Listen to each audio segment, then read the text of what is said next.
సిగాచి పరిశ్రమ ప్రమాద బాధితులకు పరిహారం ఇవ్వకుంటే కలెక్టరేట్ ముందు టెంట్ వేసి దీక్ష చేస్తాం, ఉద్యమం ఉధృతం చేస్తామని బీఆర్ఎస్ ఎమ్మెల్యే హరీష్ రావు తీవ్రంగా ప్రభుత్వాన్ని హెచ్చరించారు.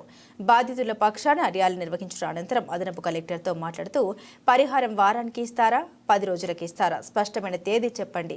ప్రమాదంలో మరణించిన వారికి 1 కోటి, తీవ్రంగా గాయపడ్డ వారికి 50 లక్షలు నష్టపరిహారం ఇవ్వాలంటూ సంగారెడ్డి కలెక్టర్ను హెచ్చరించారు మాజీ మంత్రి ఎమ్మెల్యే హరీష్ రావు.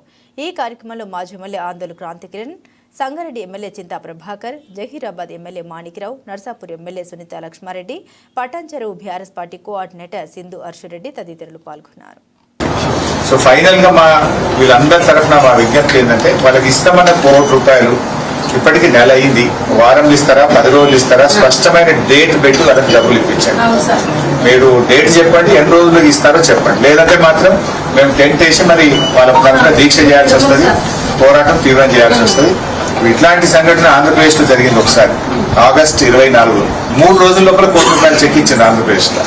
ఇక్కడ ఏమైతుంది పరిసార్, నెల అయిపోయినా ఇంతవరకు కొంతమందికి 10 లక్షలు కూడా రాలేదు. సో కైండ్లీ అందరికీ డబ్బు ఇవ్వండి. ప్రభుత్వం చెప్పిన విధంగా అందరికీ ₹1 ఇవ్వండి. తీవ్రంగా గాయపడ్డ వాళ్ళకి 10 లక్షలు ఏమూలకు సరిపోవు, వాళ్ళకి 50 లక్షలు ఇవ్వాలని విజ్ఞప్తి. అండ్ వాళ్ళ